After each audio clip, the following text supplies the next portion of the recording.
This is the Horse Radio Network. This is episode 241 of the Stable Scoop Radio Show, Yodebling. Please support our sponsors as they make this show possible. Our sponsors this week are Fleeceworks, Thin Line Global, and Chasing a Fox in a Little Black Dress.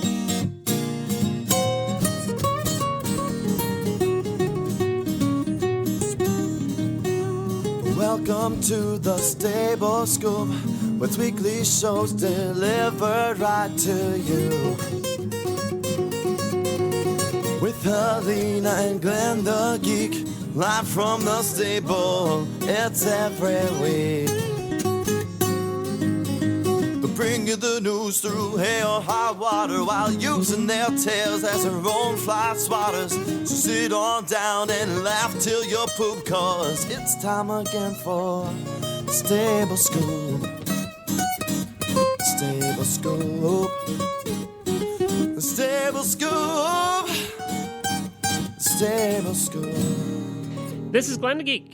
And this is Helena B., and you're listening to the Stable Scoop Radio Show on the Horse Radio Network. Well, howdy, Helena. Howdy, howdy. We can say that because it's kind of we have a howdy kind of person on with us today, don't we? Yes, we do. We have a Southern girl, so we're going to have to practice our Southern accents today. Southern accents. How are you? I can't talk today. I'm not very good with my Southern accent, by the way. This is the kind of day where I should be in print. That's right. You should be writing so you can edit. You need that. You need whiteout. Yeah, I do need whiteout. Do they have some kind of radio whiteout? Yeah, it's called cut, redo. It's called a barking dog in the background. So, wait, so what did I say? I said something stupid. We have a howdy type of person on.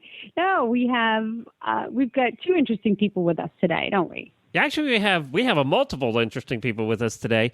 We have our first segment from Elite Equestrian Magazine coming up. They're going to be on with us every month. It's a fun magazine talking all about the lifestyle of the equestrian. So they're going to join us, and we have L.A. Pomeroy is going to be on, and she has a guest coming on. Some of you dressage fans will recognize. His name is Dr. Cesar Para, and was a past Olympian and a really fun guy. So we're going to be talking to him as well, a little bit about style and bling. And then we have part 4 in the leg protection series, the last part by Thin Line Global that Jennifer did over with Elaine at Thin Line Global. That's coming up. And then Kristen Harris. She's a musician. She trains wild Mustangs, and all at the age of 18. And she yodels. And she yodels. So we're looking forward to talking to her. She's going to be a lot of fun, and she's won some awards. We'll talk about that. All right, so let's get started because we have a lot to do today. We have a lot on the show. So let's go first to Elite Equestrian Magazine. They're going to be with us every month with their Elite Equestrian Review, and we're going to talk about some of the things that are in their magazine and maybe get a guest or two on. L.A. Pomeroy is a writer for Elite Equestrian, and she's going to be on with us today, leading the parade as we talk to Dr. Cesar Para. Well, hi, L.A. Welcome to the show. Hey, well, thank you, Glenn. Thanks for having me and Elite Equestrian. We're glad to be here. Yeah, we appreciate you guys joining us once a month. We're excited to have you on and to learn more about Elite Equestrian, and also you're going to help us out with some of the cool articles that are being written over there, and we're all hoping that we learn a little something along the way. Tell me first, what is Elite Equestrian? Well, Elite Equestrian is a wonderful glossy format, both print and online publication that has been dedicated to, as they love to quote the motto from Ralph Waldo Emerson, riding a horse is not a gentle hobby to be picked up and laid down like a game of solitaire. It is a grand passion. So I like to think that we're serving the horse owner and equestrian investor who really lives to the grand passion of the equestrian lifestyle. Or in simpler terms, we're horse crazy. How is it different from some of the other magazines that are out there? I would say that the difference is that while, of course, we all put the horse number one, we also try to recognize some of the unique and celebrated people behind the scenes. And because, of course, thanks to technology, our entire horse world is getting smaller, we can do that on a very broad international scope. For instance, I don't think any place else but Elite Equestrian are you going to find out who cleans the kitty litter box in the Tauber household in our interview with the new USCF president. You know, anybody can ask the typical questions, but we get down to the, shall we say, nitty gritty. That's why I like you guys, because you're more like what we do over here at the Horse Radio Network. Was we also try and have a little fun with it, because we can all take ourselves a little too seriously at times. You know, what I've found in 30-plus years in this business, I had the privilege of starting off with the U.S. Equestrian Team's public relations office. So I've really worked with the people who were my heroes when I was a kid. But what's wonderful is that all along the way, you realize that horse people still put their britches on one leg at a time. Yeah, and we all, we do this because we all try and have fun at it. Now, some days it seems better than others when you're dealing with horses, but, for overall, we all have a good time, and that's why we're here, and that's why we're doing it. Our love of the horse, and also, we enjoy it. It's fun for us. It's like golf for, golfers. Exactly. It's what we do. And I kind of like the magazine that way. You had well, let's just go over a few of the articles that you had in this month to give people an example of the kinds of things that they'll find in it. Terrific. This March-April edition, which folks will be able to find at the New Jersey Fresh if they're anywhere near the horse park for the 3-day event coming up in the beginning of May. But what our issue focused on was polo. So we both try to reach the grassroots enthusiast with a clear explanation of what the game is, and really goes into the detail of even including what each of the different, you have your 4 players on a team, what each of those different positions is supposed to do.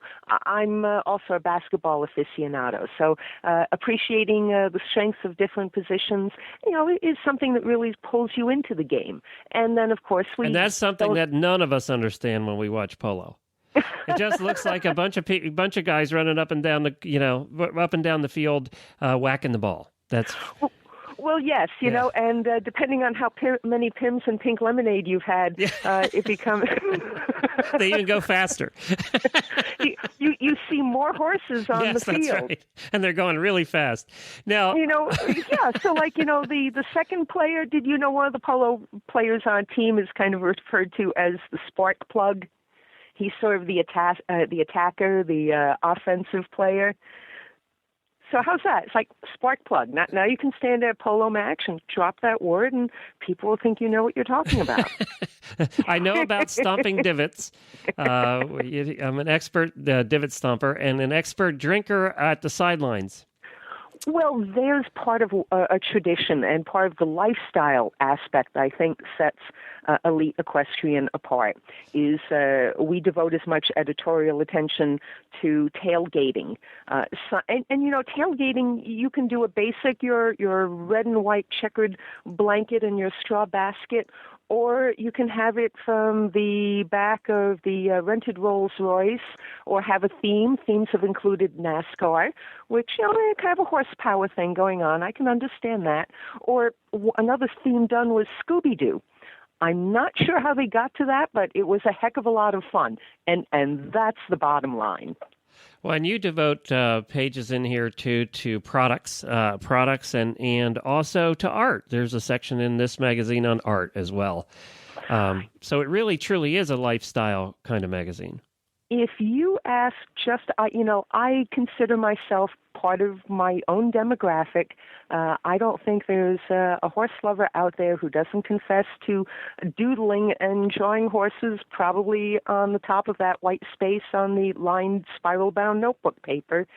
And because we love that. And it's an entire niche market of really amazing work, whether you're talking of Stubbs and Alfred Munnings, or if you're looking at, say, the German impressionist Blue Faird.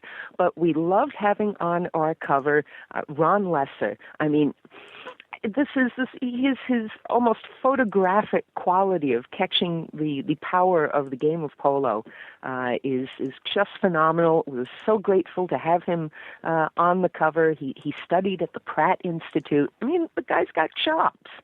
Well, and of course, now you can get a subscription to Elite Equestrian, or you can find the online version at eliteequestrian.us is where you can find it. But you have a guest coming on the show today of an article that you did, right? I do indeed. I have the pleasure of being the contributing lifestyle editor for Elite Equestrian. And with that, we do a regular series called His and Hers. And it's a column that tries to, the horse we call the great equalizer. Men and women compete equally in the Olympics on the horse. So we thought we would keep with that topic and give equal voice to both his and hers opinions within the horse world. So I have a different guest his with me in each month's column. And the one coming up, we're talking about bling in the ring, particularly in the dressage ring, and have the pleasure of talking with our U.S. Pan American Games and an Olympic veteran dressage rider, Dr. Cesar Parra.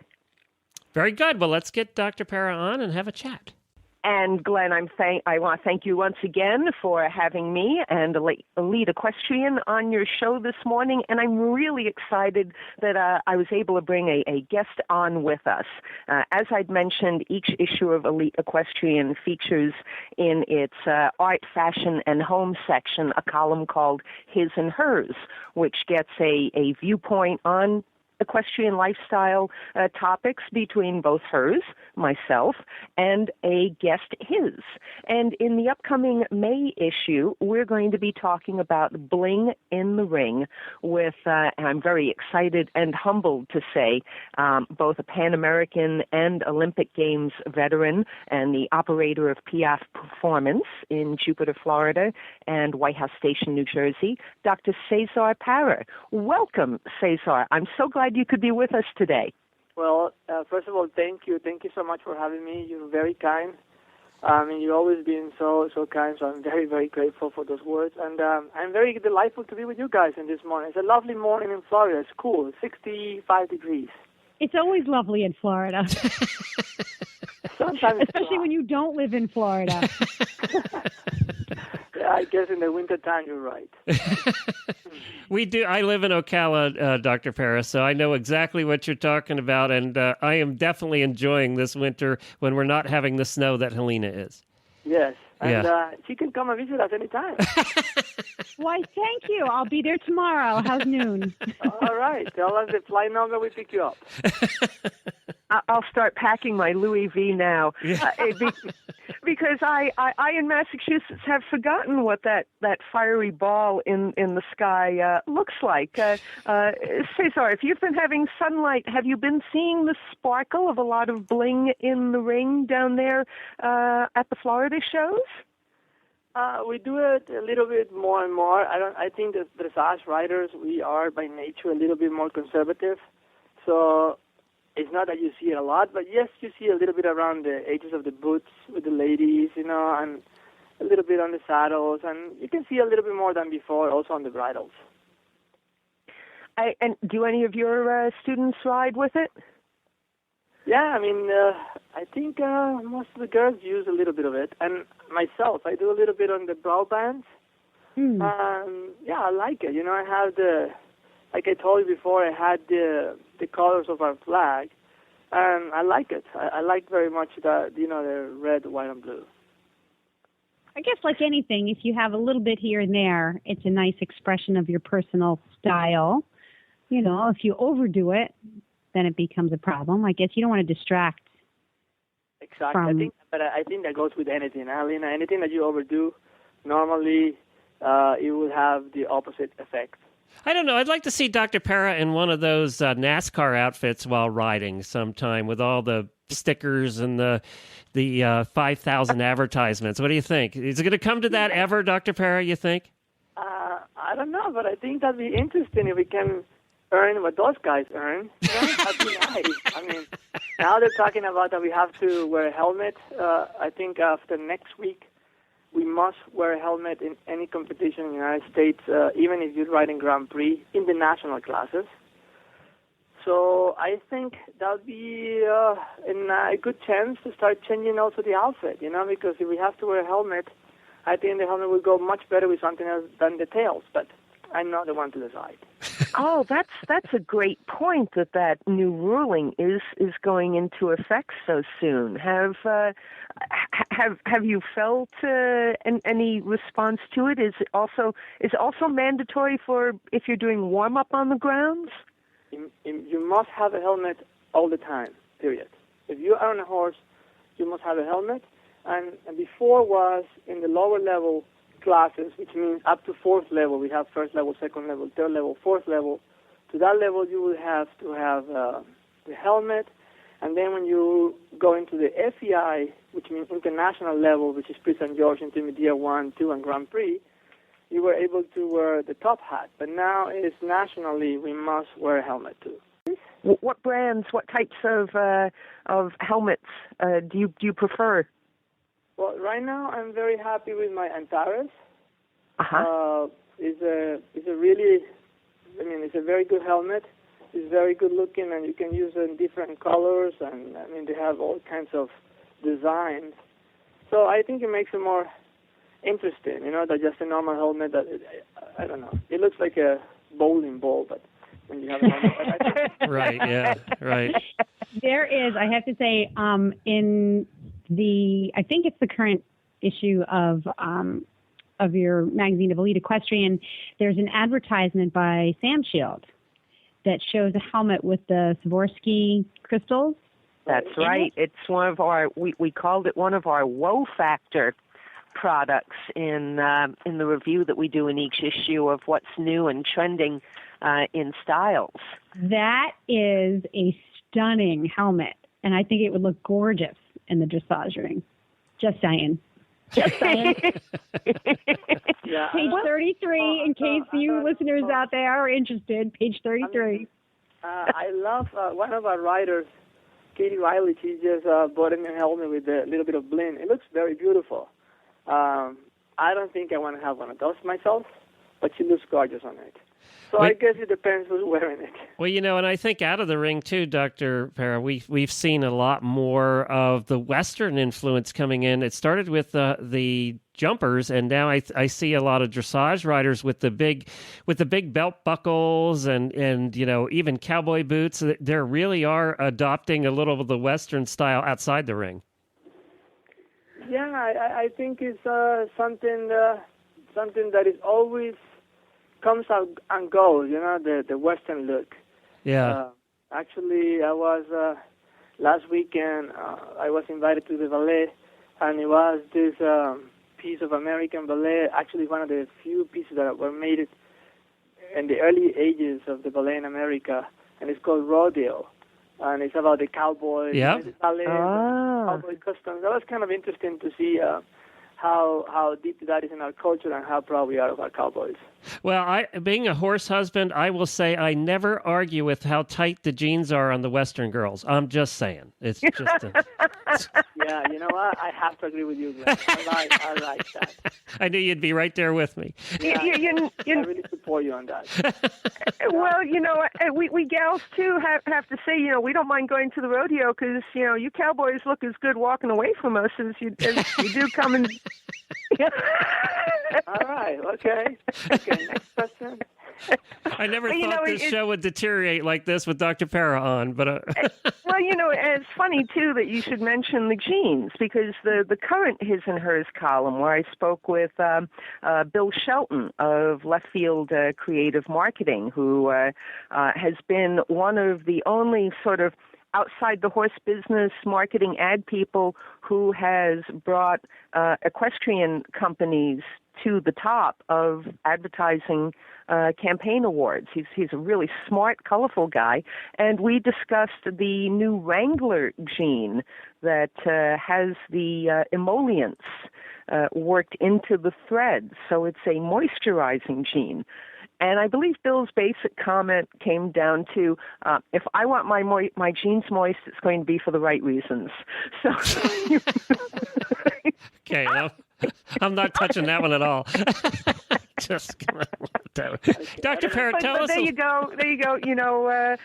Elite Equestrian is not above having a little bit of fun and laughing at its own industry when possible. Hell no! Yeah, count me in. Sign me up. Really interesting Give me that the we're Kool-Aid. laughing here, because I think personally that's one of the biggest factors that is missing in the horse industry. At least I talk for the fast. It's for me sometimes very sad to go to a horse show, and you can count with the fingers of your hand how many people are really laughing or smiling at a show. I think it's so important to enjoy the everyday, especially when you are with the horses. I think it's so much fun just to laugh and smile and being totally serious. I mean, we are serious, but you don't have to be so serious. I would have to agree. I remember at the 1996 Atlanta Olympic Games, during the dressage performances, the ring stewards came out and did a little can-can. You've got to drag the ring. The ring drag is the interminable amount of time that we all must endure. But the stewards came out and locked arms and kicked their legs up and just goofed around, and you could feel that everybody breathed. Instead of being like a Hunter Eck rider in your first class where you hold your breath for the entire course, there was this exhalation and laughter, and that's essential. We need to laugh and breathe, and it'll benefit our horses too. Yeah, I think so. Well, thank you, guys. We're running out of time here. Dr. Perry, I really appreciate you joining us for this little bit of silliness today. It was a lot of fun. Tell us where people can learn more about your program. Well, they can always join us in the winter. We are in Florida in Jupiter, something called Jupiter Farms. You can read on our website. You can just Google Dr. Cesar Parra or Piaf Performance Farms. And in New Jersey, we are just half an hour west of New York City. Very good. Well, thank you both for joining us. Thank you, Dr. Parra. Thank you, L.A., and thank you to Elite Equestrian. We'll talk to you again next month. Thank you, Glenn and Helena. Fleeceworks manufactures pure Australian merino sheepskin and merino wool saddle pads and accessories. Their pads produce a vital thermal balancing layer to pull excess moisture and heat away from the horse's back, allowing muscles to work at maximum capacity without overheating. Fleeceworks Australian merino wool is breathable and hydrophilic, able to hold and store 35% of its own weight in liquid. A longtime staple of the medical field, Australian merino fibers have no equal when it comes to delivering a temperature-controlled, pressure-absorbing layer. The Fleeceworks philosophy: minimum bulk, maximum performance, and they have a variety of anatomically correct pads incorporating technologies and designs that address the individual needs of every horse and rider. Ask for Fleeceworks saddle pads and accessories by name at your local tack and feed store, or visit them online at fleeceworks.com. Well, next coming up, Helena, we have part 4, the final part of the leg protection series. We get good response to this. People are learning a lot. This is Coach Jen over at the Horse Tip Daily Show did this with Elaine from Thin Line Global. And if you missed the past parts of this series, you can go to Horse Tip Daily and you'll find them over there. You can go through all 4 parts. It's been very informative. And Thin Line Global is offering a coupon to the listeners of the Horse Radio Network and the Stable Scoop Radio Show. You can get 12% off your next next order at Thin Line Global of anything you buy, just go to thinlineglobal.com and in the coupon code section at checkout, put radio, and you'll get 12% off your entire order. So we thank Thin Line Global for helping out and for offering that to our listeners. We really appreciate that. So here's part 4 of that series.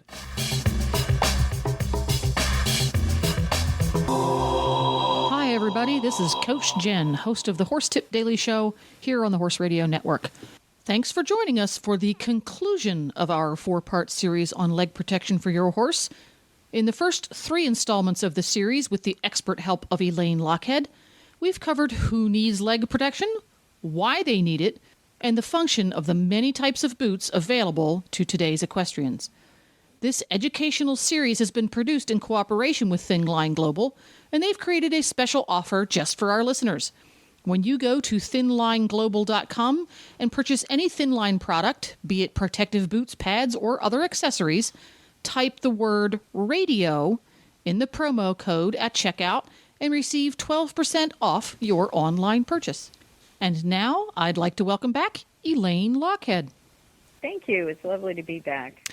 In this final installment of our 4-part series on leg protection, we're going to be covering fitting boots, how to take care of your boots, and the durability factor with your boots.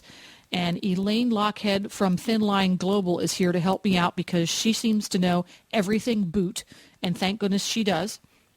So let's cover fit first, because unless you get a pair of boots or a set of boots that fit properly, nothing else really much matters. So what should I be looking for in a good fit?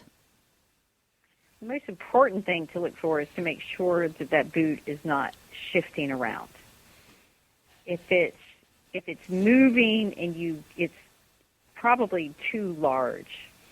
And if the horse boot is moving on the horse's leg, it's going to cause you a lot of problems. The horse is not going to be comfortable, and it could be dangerous if the boot actually shifts down on to the hoof area. Oh, golly. Yeah, that would be very ugly. Too large. Yeah. We also don't want to go too small. One of the most important things whenever you're applying any kind of equine leg protection is you always pull from, if you've got a piece of elastic that closes with a Velcro, you pull the elastic around, close it down on the Velcro, and then generally there's a second Velcro that goes on top of that to secure it. The most important thing to remember is you always pull from the front where the cannon bone is to the back of the leg. You never pull against the tendon. That's when you get tendon damage. Oh. So you always pull from the front to the back of the leg and then secure your Velcro. So if your boot is too small and you're pulling really hard and you could just get the fastening thing and you've got a death grip on your horse's leg, he's not going to be very happy about that. No. So we want to just try that and make sure that the boot has a reasonable fit. It's not rocket science. You can have something like a galloping boot or a brushing boot that goes around the whole leg, and it can close on top of itself a little bit, or it can have a little bit of a gap. So it's really a pretty wide range that is a tolerable range to use. So you don't have to be really OCD about your boot size most of the time. You kind of want to get in the right neighborhood, and you'll be all right. If you just look for those things, make sure the boot's not shifting, and make sure that you're not having to pull it extremely tight to get it on. Now, most companies have sizing charts on their websites. Oh, yeah. And so read the label, right? you can read the label and you can measure your horse. Some companies it's very difficult because they will have so many different boot sizes. You know, it's not like helmets. Riding helmets, for instance, you have to have a different helmet size for every eighth of an inch because your helmet has to fit perfectly. Boots are not that way. And if you have to look at a grid with 47 sizes, you probably should stay away from that boot because that means the way it's manufactured is it has to fit exactly. There are many good boots out there that if you kind of get in the neighborhood, it fits well, it'll mold to the horse's leg, it will work perfectly.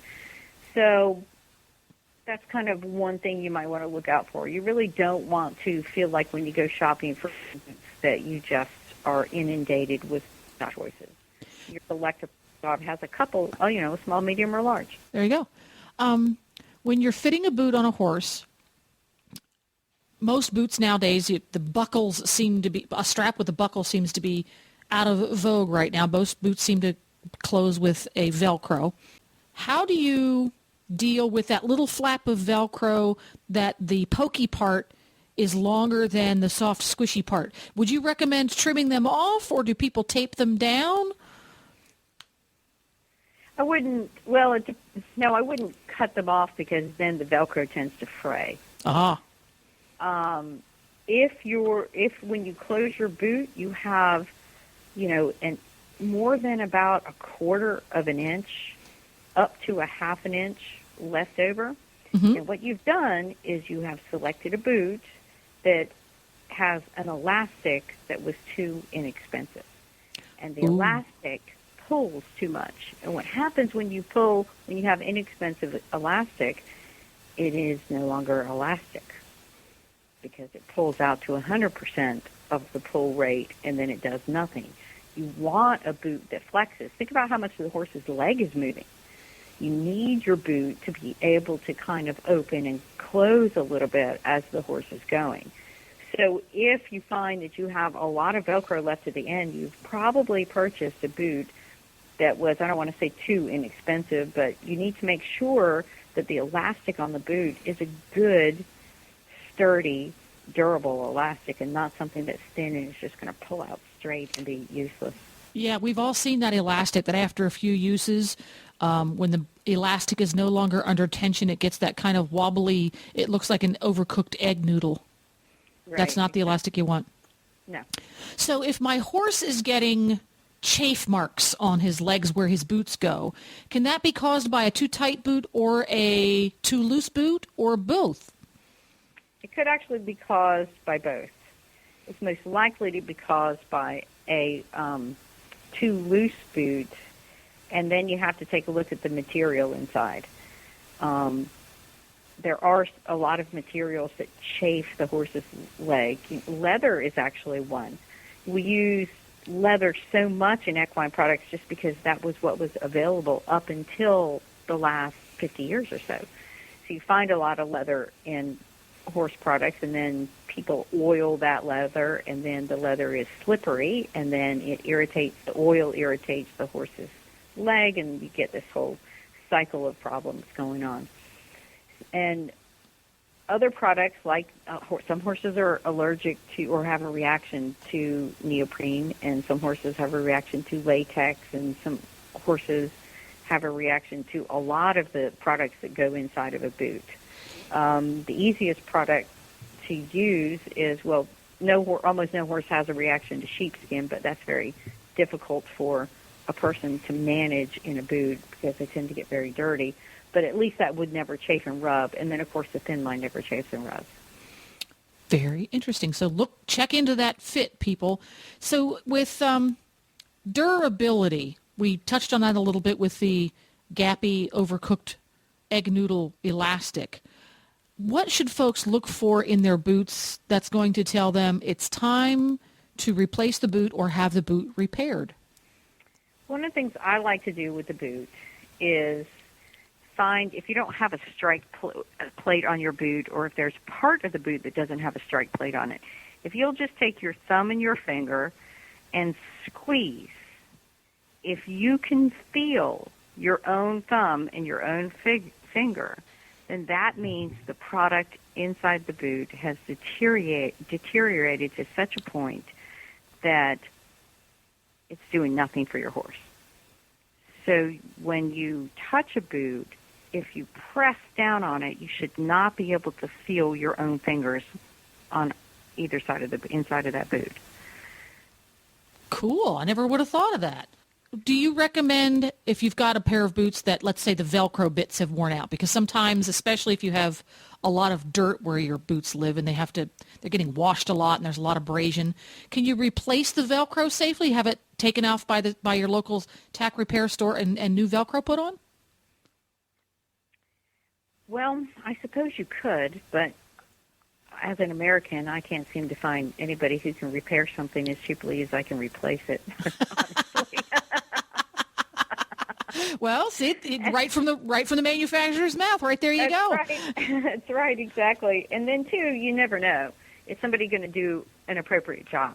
Are they going to sew and create a rub point? Are they going to sew, not put in stitching that's the way, when we make a boot, we spend years researching how to make that boot and how to make it so that it will not fail.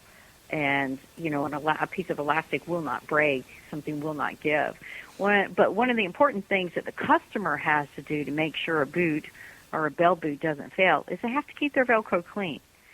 If you have a little wire brush or even just a hard dandy brush at your barn, when you take your boots off, make sure that you brush out the dirt from the Velcro, because if you don't, Velcro doesn't close, dirt encased in it. So Velcro and dirt do not get along. No, they don't. But they like each other. They like to get together. There we go. Which, of course, brings us to our next and final wrap-up here for a horse's leg care products here. When you take care of your boots, sort of give me boot care 101, because there are things that people do to clean their boots which just don't sound like a good idea. Well, I would first say only put leather products on leather. We see a lot of people who try to put oils on other materials. Not a good idea at all. No, it will destroy that product. So only put leather cleaning products on leather. Most other products can be washed with simple soap and water, just kind of a simple detergent. And then pretty much every manufacturer has a special cleaning agent that you can buy. And sometimes what that does, if you use that cleaning agent, is it will extend your warranty on your product. So that's often a good idea to invest a little bit in that. But generally, just a little soap and water. Some items you can bleach, so you need to check with the manufacturer to make sure that you can add bleach to the wash cycle if you're washing them. And if you're wearing boots, what I do is, how you can buy those little laundry bags, washing machine? Yeah. And all products have Velcro. Things tend to want to get stuck on each other, and things get pulled in the washing machine. So you want to put your products maybe in one of those net bags and wash them like that, and generally they're good. And, I forgot one other thing. When you're taking off a boot that has Velcro, make sure that you hold down the bottom Velcro, take off the tab, because if you pull the tab and don't support the underlying Velcro, then what you're doing is decreasing the longevity of your boot, because you're going to be pulling against that elastic and pulling against the main frame of what supports the boot. So always use two hands when you're taking off a boot and pull up your securing Velcro tab and then pull your Velcro off. All very good points. I love that whole mesh bag idea. Yeah, and you can get them very inexpensively at the myriad of dollar stores that are around. Absolutely. And they'll save you a lot of money just by spending a few pennies on something like that. Yes, and one of the things that I've learned the hard way is I close the Velcro when I put them in the wash so that the boots don't turn themselves into a little rat's nest of Velcro attached in all the wrong directions. That's right. Well, once again, a very informative chat, Elaine. Tell folks where they can find Thin Line on the web and learn more about good quality boots and all the technology that goes into them. You can find us at thinlineglobal.com. Thinlineglobal.com. Does Thin Line have a Facebook page? We do.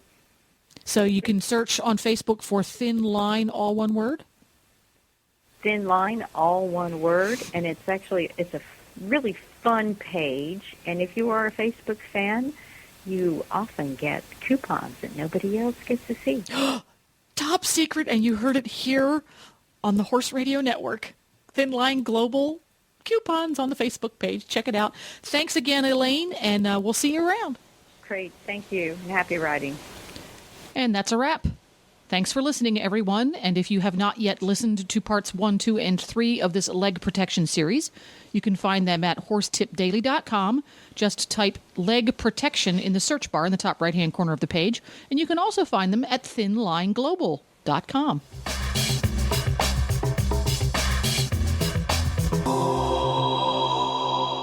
Kristen Harris is just as sweet as they come. She's 18 years old, and she's from Texas. And she actually just released her second CD called Let Me Ride. So I don't know about you guys, but like I haven't even released one CD. This kid's 18 and she's released 2. She's the winner of the 2012 Western Music Association Crescendo Award. See, this is why I should be in print today. But she does so many things. She sings, she writes songs, she plays guitar, she yodels, and has won some yodeling awards. But what we love her for, most of all, is that she actually works with and trains Mustangs. And she has one of her very own, and she's going to tell us all about her Mustang and a little bit about what else she does when she's not training. And I'll tell you what we'll do. We'll do something a little special here today. Leading into her interview, I'll play you a little bit of The Horse Nobody Could Ride. It's one of her songs. So let's play a little bit of that, and then we'll talk to Kristen Harris.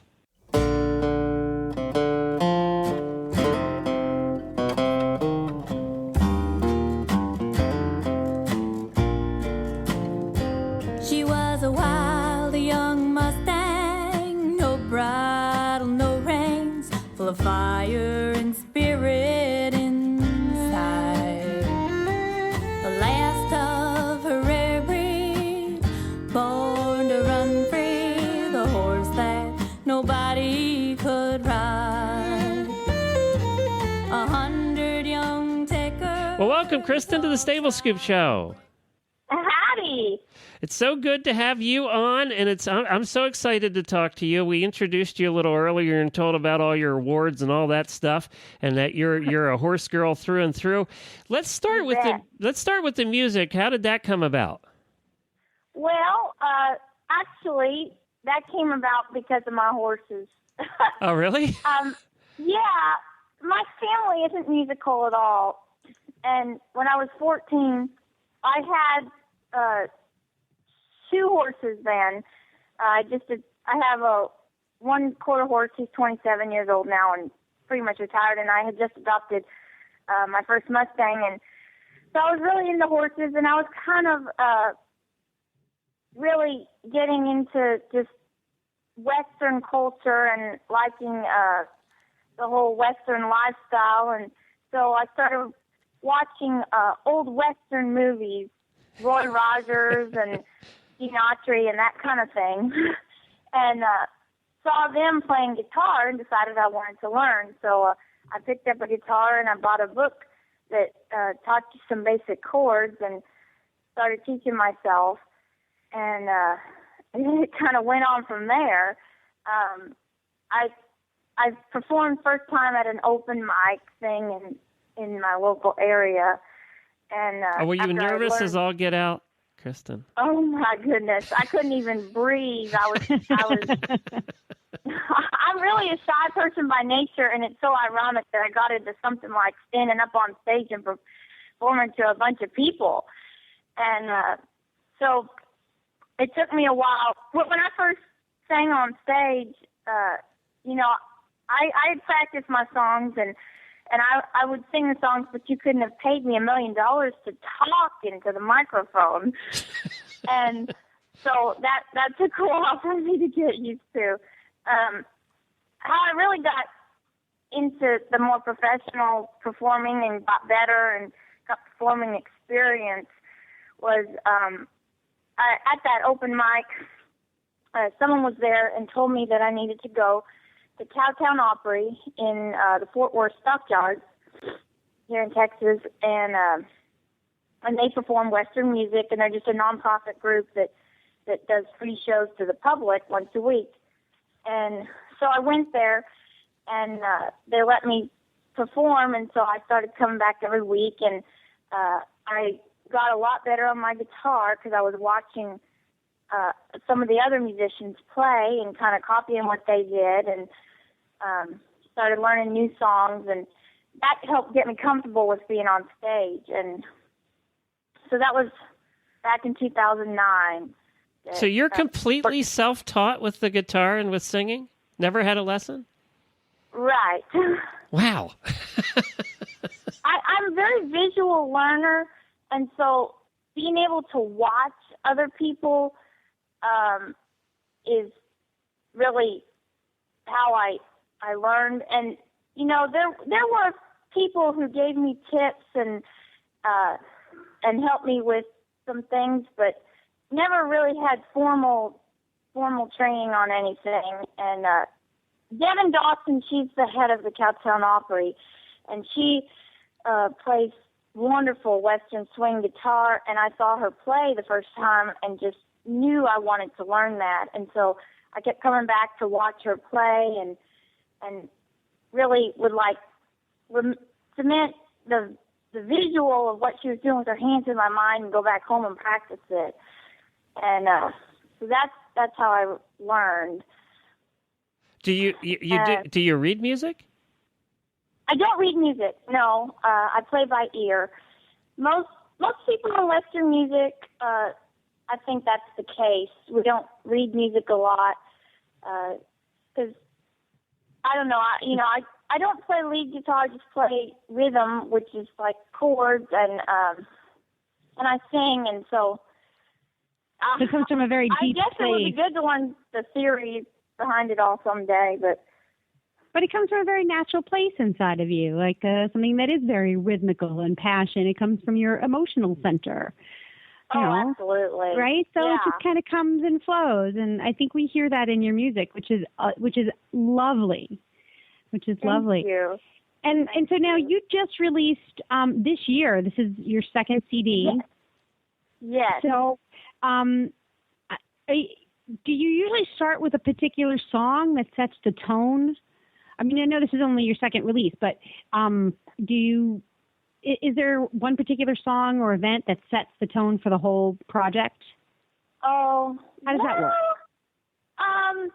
The project really is a combination of just a bunch of songs that I love, and the album is called Let Me Ride, and there's a title cut called Let Me Ride Down a Rocky Canyon, and I think I sent that one to y'all.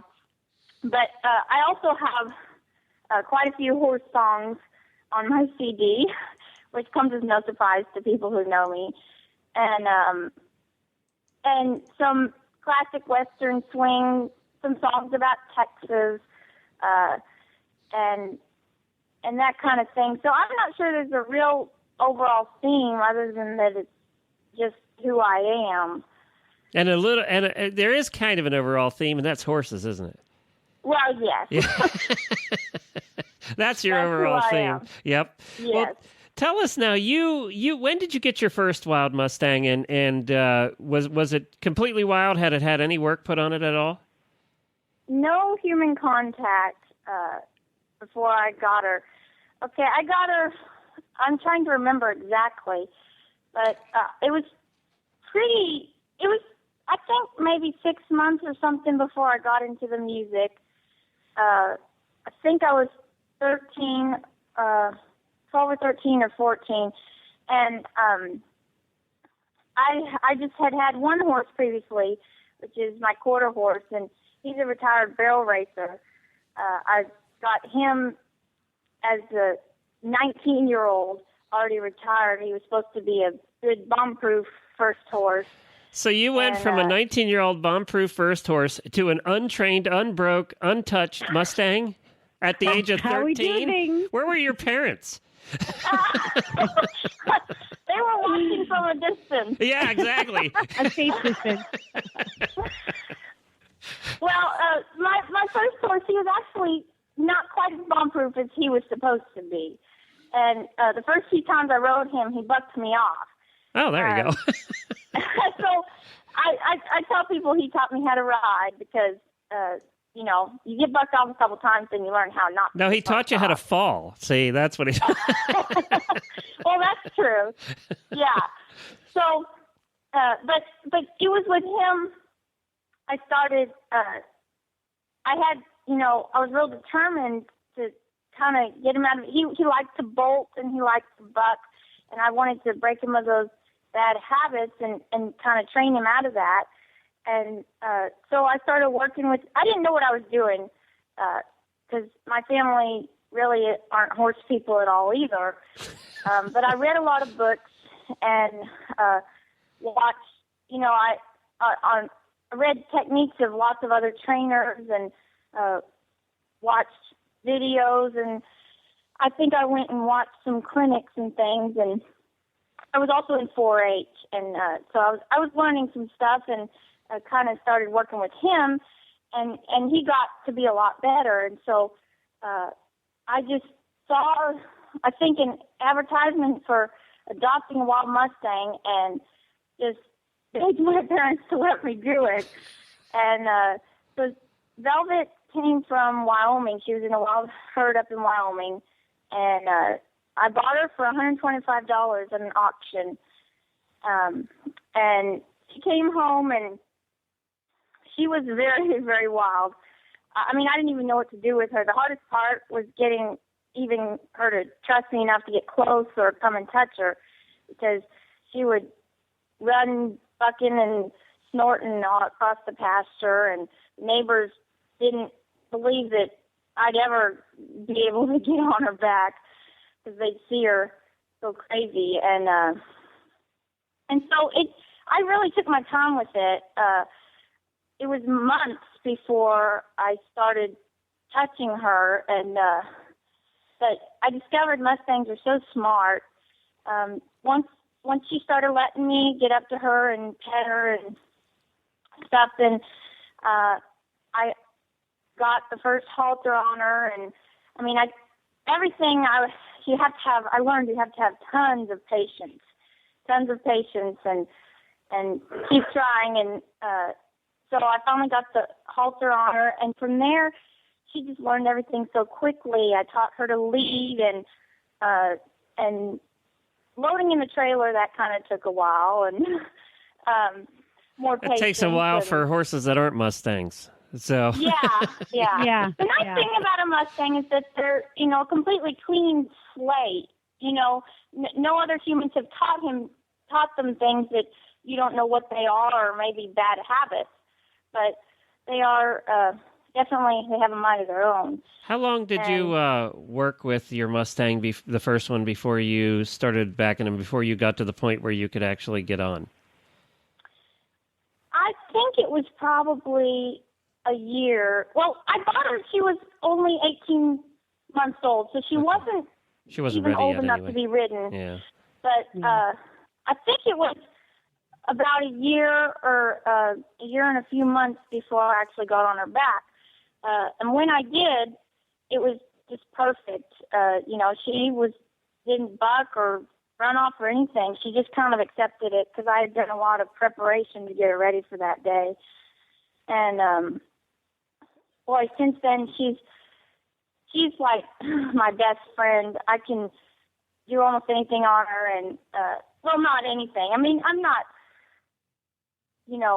an expert level. I don't claim to be an expert ever on training horses, but I ride her bareback and bridleless, and she can do some pretty cool stuff, and so. So she's pretty well broken. You've actually done parades with her and all kinds of things. Oh yeah. And then you decided that wasn't enough. You wanted to do it all over again.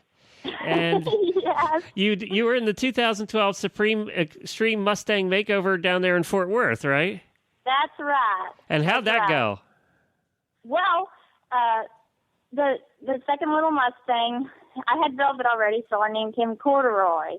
And, I love that name. He is just the sweetest little thing. I call him Roy for short. And Velvet is a dark brown. She gets black in the wintertime and kind of lightens up in the summertime. And Roy is a sorrel.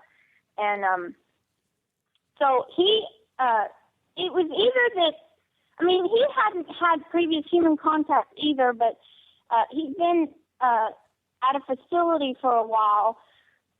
And so it was either that I had learned a lot from training Velvet, which was the first Mustang, or that he was maybe not quite as wild. We brought him home, and within the first week, I was able to touch him and halter him and lead him around. And since he was a yearling when I got him back in May, and so the competition was just training groundwork because he was too young to be ridden also. And so I started working with him on, loading in the trailer, and I was real proud of him.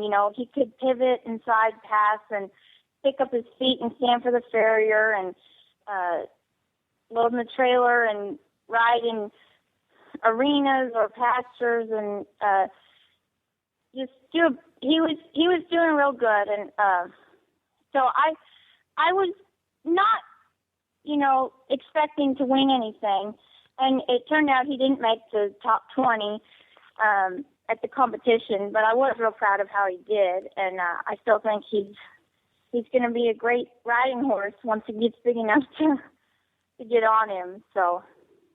Well, I thank you, by the way, for doing that and for helping out with the Mustangs. Helena and I and everybody here at the Horse Radio Network really support finding them homes, safe homes, with people like you who are willing to take their time, because that is what they need. They need a lot of patience. They need somebody who is willing to put in the hours like you did, and that's what's going to make, this whole situation, this whole terrible situation with the Mustangs much better, is people like you. So thank you for doing that. Absolutely. You bet. Good job. Yes. Yeah. Thank you. Now, you can't yodel around them, right? Because that would just freak them out.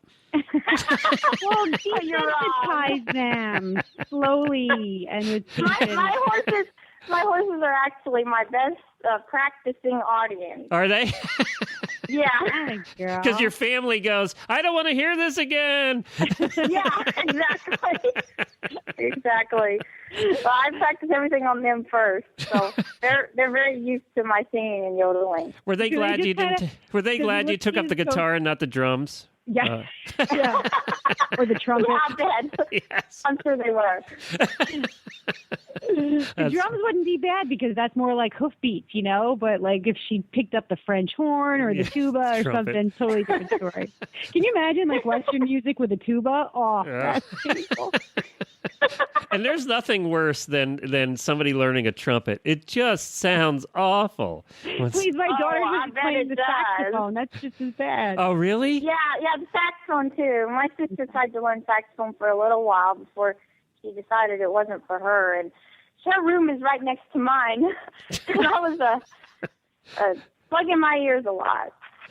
Well, I'm looking at your schedule here. We only have a few minutes left, but I want to talk about your website. It's Kristen with a Y, Kristyn, Harris.com. And on your schedule coming up, you have a lot of shows coming up. Yeah, I really have been getting busy.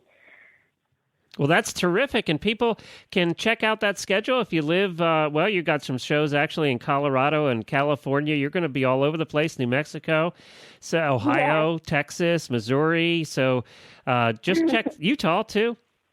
Check that out, and you can go see Kristen perform. We're going to play, you mentioned the one song, so we're going to play you out with one of those songs. It's Rocky Canyon.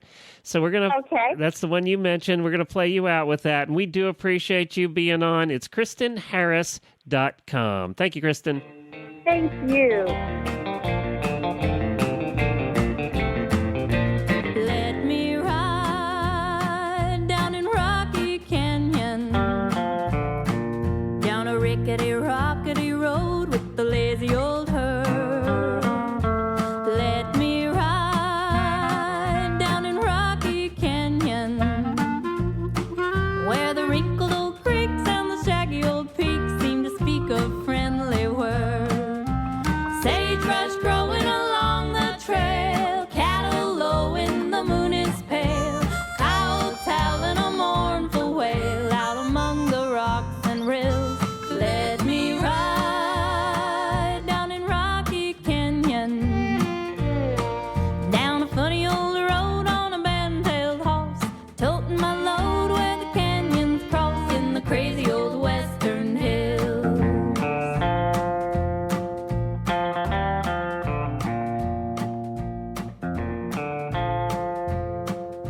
Well, I assume you haven't done much riding. Your weather's been kind of crappy up there in the Northeast. Oh, my horses are muddy, my fields are muddy, and my tack is sitting doing nothing. Yeah, I bet you're ready to get back in the saddle here. Very much, very much. Well, that's going to wrap it up for this week. We've plain run out of time. Be sure to tune in again next week as we'll have another Stable Scoop show for you. And you can find all of the other shows on the Horse Radio Network at horseradionetwork.com. See, we should both be in print today. And join us on Wednesday mornings over at the Horses in the Morning show for our Wheel of Trivia. We've been getting a lot of people calling in and playing. We've had some kids calling in and playing. So the next time Gracie's off school on a Wednesday, have her call in. Okay. She can call in and play trivia, and they've been winning prizes too. They've been getting Excellent. they've been getting the questions right. We had a little 8-year-old last week that she called in and she answered. I think she got some help from Mom. Well, my kid gets no help from me. Oh, no, it's baptism by fire. She wants on her own. Wants to win something, she's going to have to study it on her own. We have all the Pony Club manuals here. She doesn't actually... She should know all the answers. There you go. And we do a lot of, one of the categories is horse management. So, and I think Jennifer gets those questions right out of the Pony Club manual. So she should be good. I love my Pony Club manuals, man. You learn a lot in those things. You really do. Yep. They're like the best, my favorite textbooks ever. Yep, exactly. Well, Helena, we'll talk to you again next week. Yes, we will be back. There will be more. Until then, happy scooping.